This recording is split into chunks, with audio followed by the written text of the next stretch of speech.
الحمد للہ وکفى وسلام علی عبادہ الذین اصطفى خصوصا علی افضلهم وخاتم النبیین محمد الامین وعلی آلہ واصحابہ اجمعین اما بعد اعوذ باللہ من الشیطان الرجیم بسم اللہ الرحمن الرحیم ولا تحزن عليهم ولا تكن في ضيق مما يمكرون ويقولون متى هذا الوعد إن كنتم صادقين قل عسى أن يكون ردف لكم بعض الذي تستعجلون صدق الله العظيم رب اشرح لي صدري ويسر لي امري واحلل عقدة من لساني يفقهوا قولي اللهم ربنا الهمنا رشدنا وعيذنا من شرور انفسنا اللهم ارنا الحق حقا وارزقنا اتباعه وارنا الباطل باطلا وارزقنا اجتنابه آمین یا رب العالمین۔ میرے محترم بزرگوں، بھائیوں، دوستوں، درس قرآن و درس حدیث کے ضمن میں سورۃ نمل کی چند آیات تلاوت کی ہیں۔ اللہ تبارک و تعالیٰ سے دعا ہے کہ مجھے خود سمجھنے، آپ کو سمجھانے اور آپ کو سمجھنے کی توفیق عطا فرمائے۔ موسم کی شدت کے باعث اس درس قرآن و درس حدیث میں بہت سارا وقفہ آ گیا، کچھ مہینوں کا وقفہ آ گیا، جس کی وجہ سے میں معذرت خواہ ہوں، کیونکہ موسم کی شدت بہت زیادہ تھی اور اللہ تبارک و تعالیٰ سے اب یہ دعا ہے کہ آگے ہمارا اس سلسلے میں کوئی کمی کوتاہی نہ ہو۔ جو حدیث پاک میں آج آپ کے سامنے بیان کروں گا اس کے راوی ہیں حضرت ابو ہریرہ۔ عن ابی ہریرہ رضی اللہ تعالیٰ عنہ قال قال رسول اللہ صلی اللہ علیہ وسلم آمرکم بثلاث و انہاکم بثلاث۔ اب حدیث پاک کے راوی ہیں حضرت ابو ہریرہ رضی اللہ تعالیٰ عنہ اور فرماتے ہیں کہ اللہ کے رسول صلی اللہ علیہ وسلم نے فرمایا۔ دیکھیں، میں نے آپ کے سامنے حضرت ابو ہریرہ رضی اللہ تعالیٰ عنہ کا مقام بھی آپ کو بتا دیا تھا کہ اصحاب صفہ میں سے ہیں اور ہمیشہ حضور پاک صلی اللہ علیہ وسلم کے بہت قریب رہتے تھے، اور غربت کا عالم یہ تھا کہ خود کہتے ہیں کہ بعض اوقات کئی دن کھانا نہ ملتا تھا اور غشی کے باعث، بھوک کے باعث دورے پڑتے تھے تو لوگ مرگی سمجھ کر گردن پر ٹانگ رکھ دیتے تھے۔ اس حد تک تکلیفیں اٹھائی اس صحابی رسول نے، اور احادیث پاک کا بہت بڑا ذخیرہ ہمارے سامنے ان کا آتا ہے، تو ہمیں ان کا شکر گزار ہونا چاہیے۔ وہ فرماتے ہیں کہ اللہ کے رسول صلی اللہ علیہ وسلم نے فرمایا کہ میں تمہیں 3 باتوں کا حکم دیتا ہوں اور 3 باتوں سے روکتا ہوں۔ دیکھیں، جو اللہ کے رسول صلی اللہ علیہ وسلم ہمیں حکم دے دیں اس کے بعد کوئی بات رہ نہیں جاتی، قرآن اور حدیث کے بعد کوئی بات رہ نہیں جاتی۔ جو اللہ کے رسول کی زبان سے نکلتا ہے وہی قرآن ہے، جو اللہ کے رسول صلی اللہ علیہ وسلم کی زبان سے نکلتی ہے بات وہی حدیث ہے۔ وما ينطق عن الهوى ان هو الا وحی یوحى۔ اللہ نے قرآن میں فرما دیا کہ وہ تو اپنے جی سے کوئی بات کرتے نہیں، وہ اپنے جی سے کوئی بات نہیں کرتے، ہاں وہ صرف وہی کچھ بولتے ہیں جو میں انہیں وہی کرتا ہوں۔ تو اللہ کے رسول کے زبان سے نکلی ہوئی ہر بات انتہائی مقدس ہے، انتہائی مقدم ہے، اور ہمارے لیے پیروی کے قابل ہے، اس کی ہم نے پیروی کرنی ہے، اس کا اتباع کرنا ہے۔ تو اللہ کے رسول فرما رہے ہیں کہ 3 چیزوں کا میں تمہیں حکم دیتا ہوں۔ پہلی چیز کیا ہے؟ ان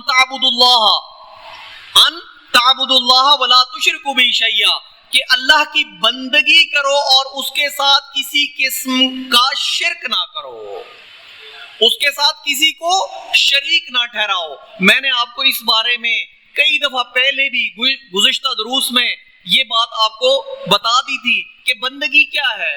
بندگی کا مطلب ہے حد درجے کی غلامی اور حد درجے کی محبت جب مل جائے تو بندگی کی شکل اختیار کرتی ہے، خالی غلامی نہیں، مارے باندھے کی غلامی نہیں، حد درجے کی غلامی اور حد درجے کی محبت جب یہ 2 چیزیں مل جائیں تو پرستش بنتی ہے، بندگی بنتی ہے، خالی غلامی بندگی نہیں۔ اس کا مطلب ہے کہ اللہ تبارک و تعالیٰ کا فرمایا ہوا ہر حکم ہم اپنے دل کی خوشی سے مانیں، زبردستی قبول نہ کریں۔ جتنے معروفات قرآن کریم میں بیان کیے گئے ان پر خوشی سے عمل کریں، اور جب ان پر عمل کریں تو ہمارا دل خوشی سے باغ باغ ہو جائے. یہ ہے بندگی. اور جتنے منکرات قرآن کریم میں بیان کیے گئے, جن باتوں سے روکا گیا, ان تمام باتوں سے خوشی خوشی رک جائیں. ان سے رکتے ہوئے ہمارے دل پر کوئی ملال نہ گزرے. یہ ہے بندگی. یہ اللہ کی عبادت ہے, اللہ کی بندگی ہے. بندگی کا حق کب ادا ہوگا؟ جب حد درجے کی غلامی اور حد درجے کی محبت مل جائیں گی تو بندگی کا حق ادا ہوگا. اور ایک جگہ میں نے آپ کو بتایا تھا کہ حدیث پاک ہے, ان تعبد اللہ کأنک تراہ, کہ تو اللہ کی عبادت اور اللہ کی بندگی ایسے کر جیسے اللہ کی ذات کو تو خود اپنی آنکھوں سے دیکھ رہا ہے. اللہ تبارک و تعالیٰ خود فرماتے ہیں وَنَحْنُ أَقْرَبُ إِلَيْهِ مِنْ حَبْلِ الْوَرِيدِ, کہ ہم تو تمہاری شاہرگ سے بھی زیادہ قریب ہیں. تو بندگی اطاعت کب تمہارے دل میں آئے گی؟ جب اس حد درجے کی بندگی تمہارے اندر آ جائے کہ اللہ تبارک و تعالیٰ کی ذات بالکل سامنے ہے. جب کوئی عظیم ذات آپ کے سامنے ہو پھر تو کوئی نافرمانی نہیں ہو سکتی نا. پھر تو جو اللہ تبارک و تعالیٰ نے فرمایا وہ سب کچھ کرنے کا دل بھی کرے گا. جن باتوں سے روکا ان سے خود بخود رکتے چلے جائیں گے. جب ہم دیکھتے ہیں کہ ایک جگہ لکھا ہے کیمرے کی آنکھ آپ کو دیکھ رہی ہے تو پھر ہم سے کوئی غلطی سرزد نہیں ہوتی.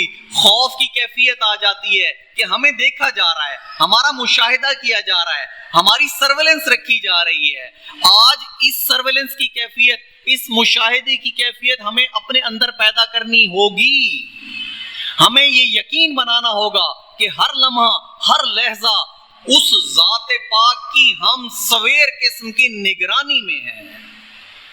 کرامن کاتبین یعلمون ما تفعلون, تمہارے کندھوں پر کرامن کاتبین بھی بیٹھے ہیں, وہ جانتے ہیں جو تم کچھ کرتے ہو.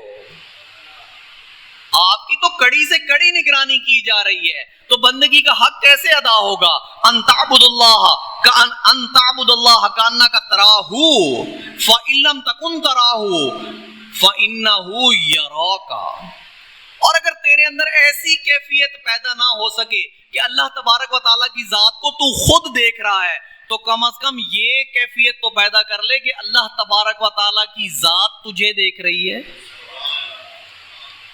یہ حدیث پاک ہے, یہ حدیث پاک ہے.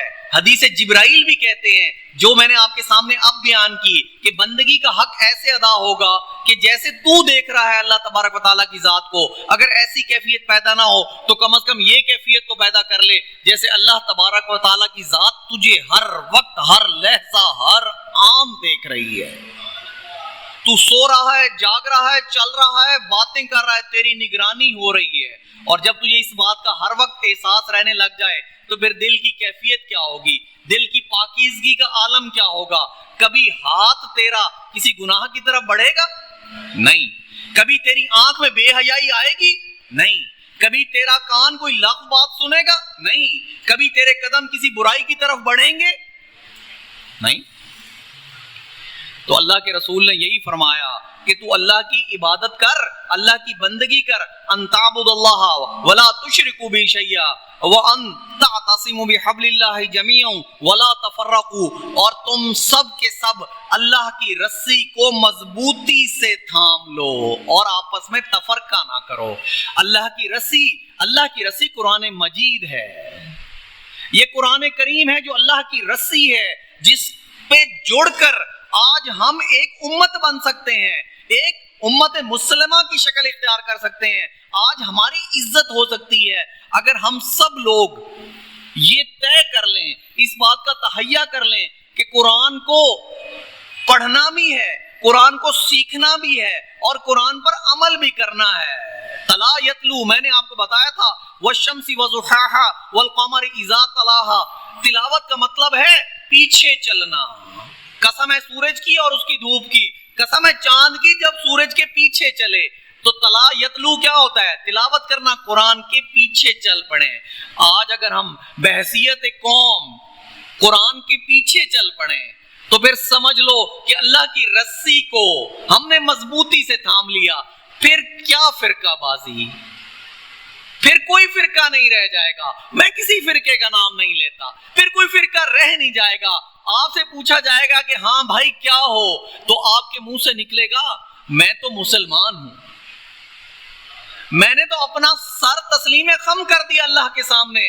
پھر آپ اپنا کوئی فرقہ نہیں بتاؤ گے، پھر آپ صرف اپنے آپ کو مسلمان کہو گے اور اللہ کے قرآن کو اپنے سامنے رکھو گے، تو دنیا میں آپ کی عزت ہو جائے گی۔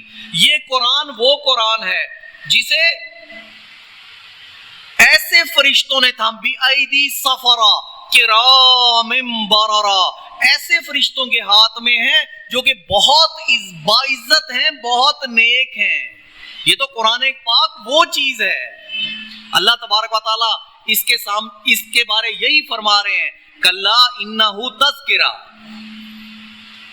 یہ تو صرف نصیحت کی کتاب ہے، اور آج ہم نے اسے صرف گواہی دینے کے لیے رکھ لیا، یا آنکھوں سے لگانے کے لیے رکھ لیا، یا مسجد کے اوطاق میں، گھر کے اوطاق میں رکھ لیا۔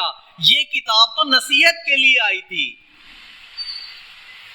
کلا انہا تذکرہ فمن شاء ذکر، تو جو چاہے اسے نصیحت اخذ کرے۔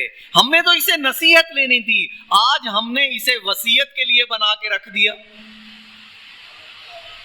آج نصیحت تو نہیں لیتے ہم اس سے، نصیحت کب لیں گے؟ جب قرآن کو سمجھیں گے نا، جب کتاب سمجھ آئے گی تو کتاب دل میں اترے گی، جب کتاب سمجھ ہی نہیں آتی تو دل میں کیسے اترے گی؟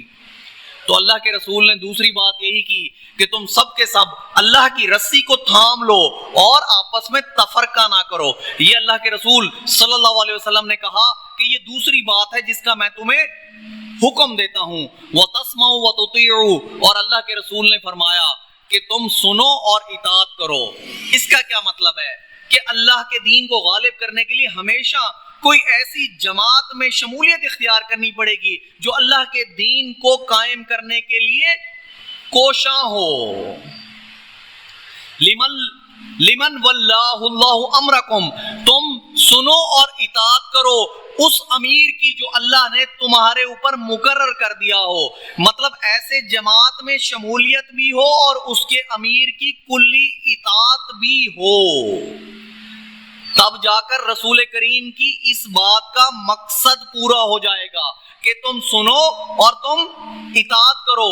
جب تک ایسی کسی جماعت میں شمولیت نہیں ہوگی جو اللہ کے دین کو نافذ کرنے کے لیے کوشاں ہو، تب تک ہماری مغفرت نہیں ہو سکتی، کیونکہ جب اللہ کا دین مغلوب ہو تو اسے غالب کرنے کی فرضیت آ جاتی ہے، پھر وہ واجب یا سنت کے درجے میں نہیں رہتا، پھر وہ فرضیت کے زمرے میں چلا جاتا ہے، اور جو چیز فرضیت کے زمرے میں چلی جائے اسے چھوڑنا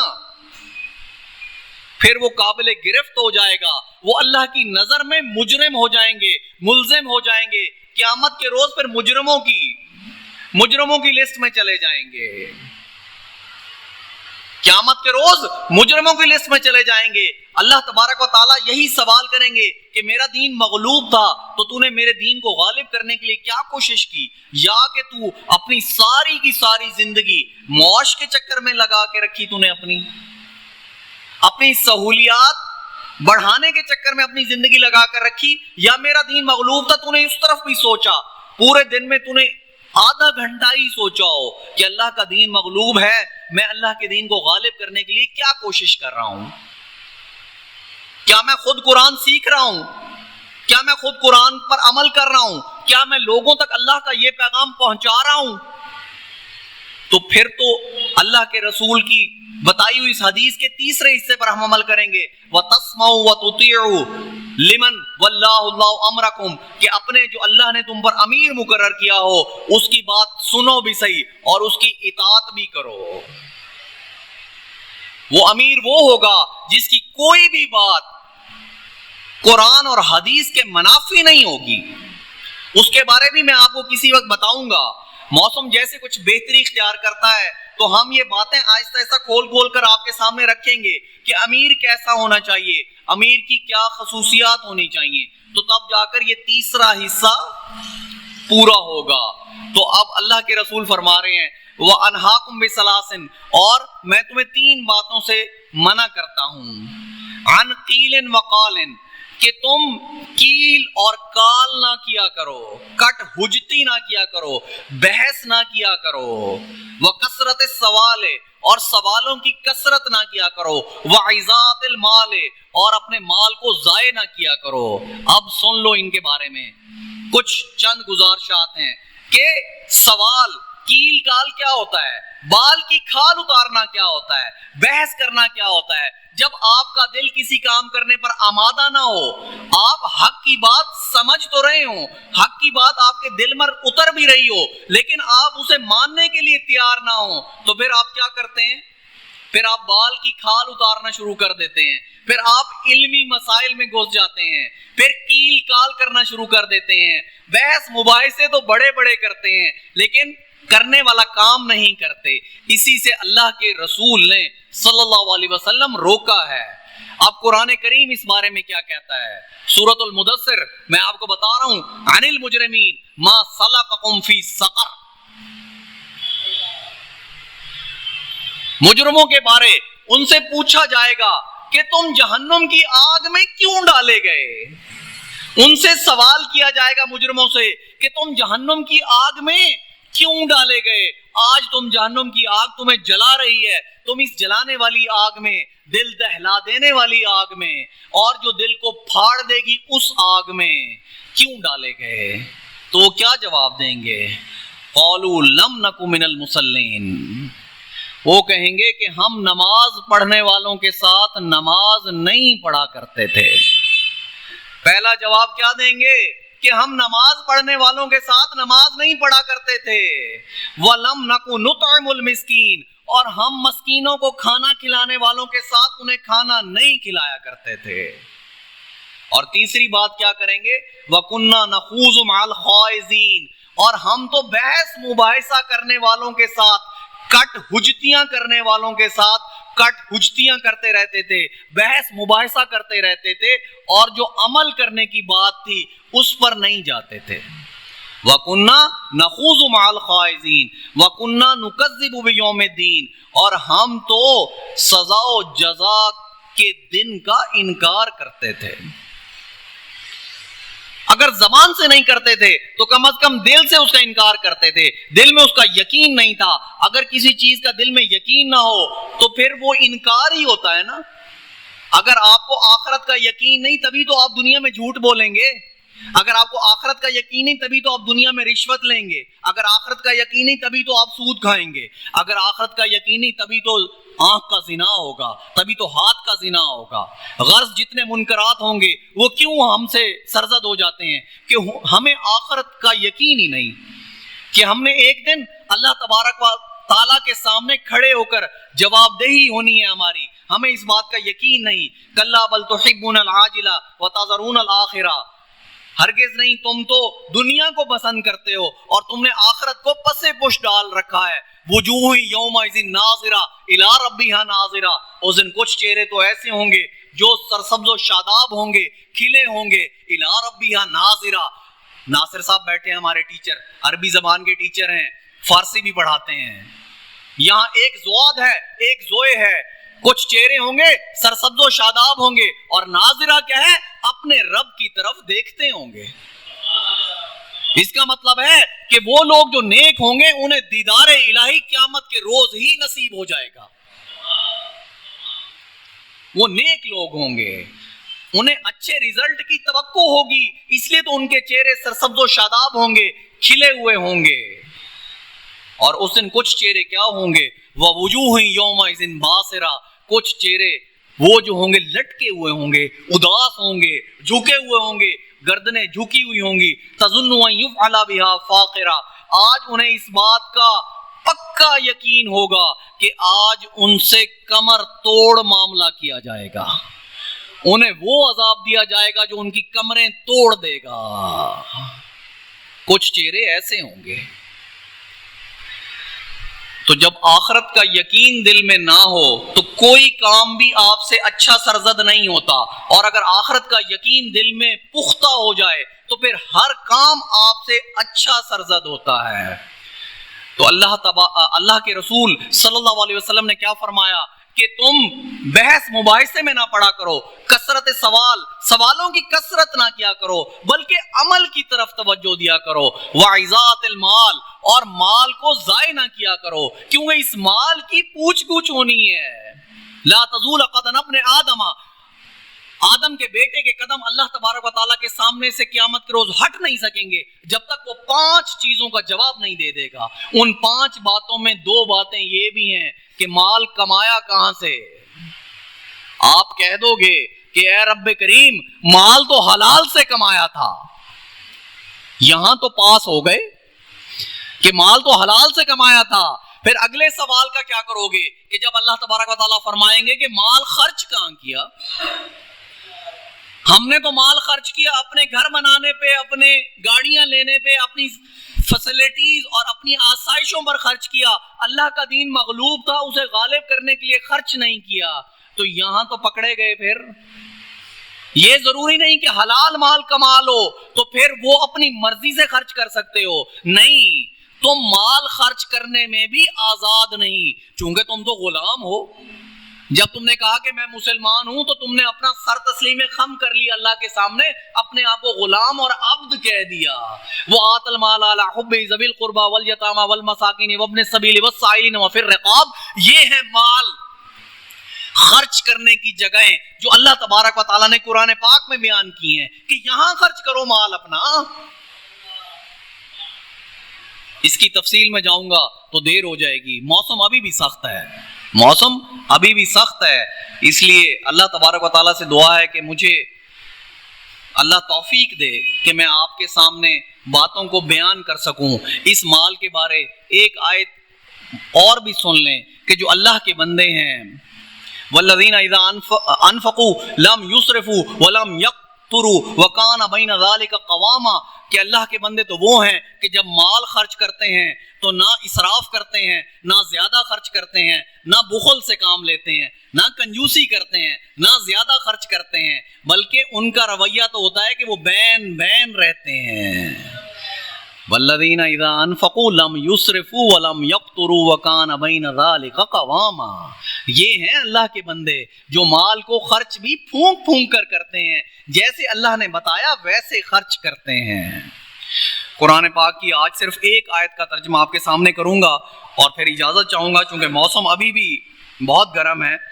تو یہاں قرآن پاک میں اللہ تبارک و تعالیٰ نے اپنے رسول کو فرمایا صلی اللہ علیہ وسلم، وَلَا تَحْزَنْ عَلَيْهِمْ وَلَا تَكُنْ فِي ضَيْقٍ مِّمَّا يَمْكُرُونَ، کہ اے اللہ کے رسول آپ ان مشرکین کی چالوں پر غمگین مت ہوں۔